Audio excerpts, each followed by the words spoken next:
ओम नमः शिवाय। सभी पृथ्वीवासियों को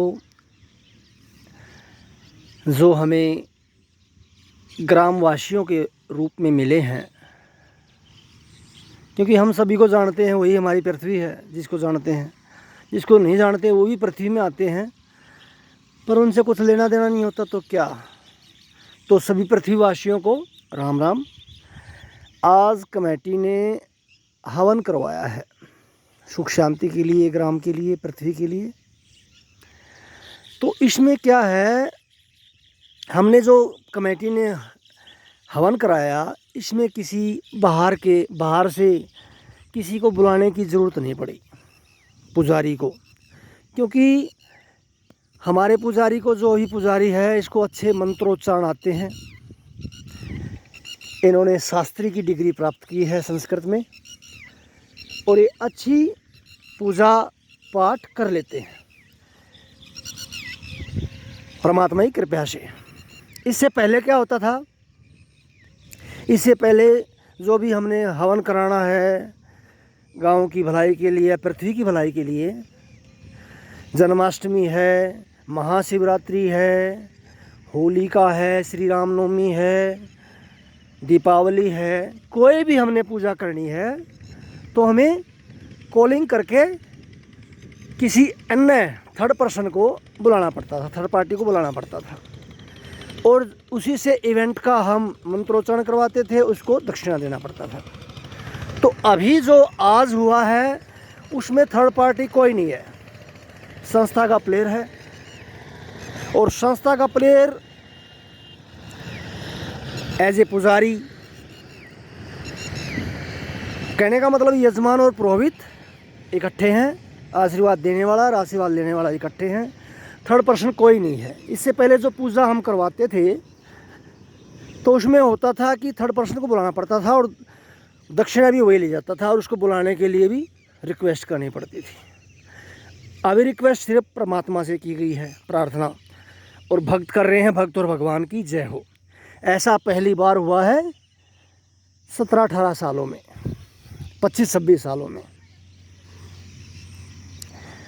तो बाकी चाहते हम भी नहीं थे कि जो अपना जो पुराना पुजारी है वो यहाँ से संस्था से रिमूव हो, हम भी नहीं चाहते थे। हमने रिक्वेस्ट भी किया उनको पहले कि देखो आप इस स्थान पे रहते हैं, हमें बाहर से बुलाना पड़ता है अपने पूजा के लिए, तो आप ये मंत्रोच्चारण सीख लीजिए। अब ये इस चीज़ों को सीखने के लिए बच्चे को संस्कृत महाविद्यालय में छोड़ना पड़ता है, या उनकी संगति करनी पड़ती है जो इन चीज़ों को जानते हैं। बाकी ये पूजा पाठ सीखना कोई ज़्यादा बड़ा काम नहीं है। मंत्रोच्चारण सीखना जो है, ये श्रद्धावान व्यक्ति लभते ज्ञानम, श्रद्धावान व्यक्ति को ज्ञान प्राप्त हो ही जाता है। और जो सनातन धर्म में है, हवन को, यज्ञ को जो आहुति देते हैं, उनको बहुत बड़ी मान्यता है। तो जो पहले पुजारी रहे हैं वो साफ सफाई बहुत अच्छी रखते थे, आरती वगैरह ये अच्छी कर लेते थे, पर जो इवेंट थे ना, ये जो हवन वगैरह के या विशेष पूजा के, वो नहीं कर पाते थे। तो इस वजह से हम ग्रामवासियों को संस्था में परिवर्तन करना पड़ा। बाकी मन हमारा भी उद्विग्न है कि हमने इतने अच्छे 20-25 साल जो प्लेयर सेवा करके गया, उनसे हमको विमुख होना पड़ा, हमें परिवर्तन करना पड़ा। बाकी बिल्कुल रिमूव नहीं किया है। सुनने में आया है कि कमेटी ने उनसे आईडी मांगी थी और वो आईडी किसी कारणवश दे नहीं पाए। संस्था से कोई प्लेयर XYZ ज़मीन का कुछ मैटर था, तो उन्होंने सोचा कहीं मैं इनके अपोजिट में हो जाऊं, या किसी कारण, कोई भी कारण रहा हो, वो आईडी दे नहीं पाए। आईडी नहीं दे पाए तो उनको हमने संस्था में जो है परिवर्तन करना पड़ा।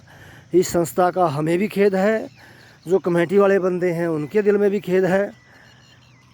तो करें क्या। रही बात पढ़ा लिखा पुजारी मिला है अपने को, ये काफ़ी पढ़े लिखे हैं, तो ये सरकारी नौकरी के लिए भी ट्राई करेंगे, सरकारी नौकरी के लिए ट्राई करेंगे।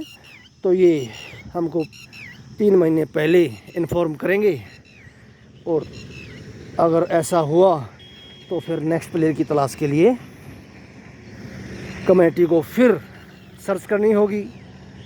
क्योंकि आजकल संस्कृत के ज्ञानी हमारे समाज में, हमारे सनातन धर्म का जो मूल है, हवन जो करते हैं, विशेष पूजा करते हैं, वो पाना हमारी सरकार, हमारी गवर्नमेंट चाहे तो हो सकता है।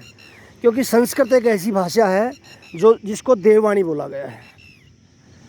तो हवन किया है कमेटी ने आज, इसी शुभ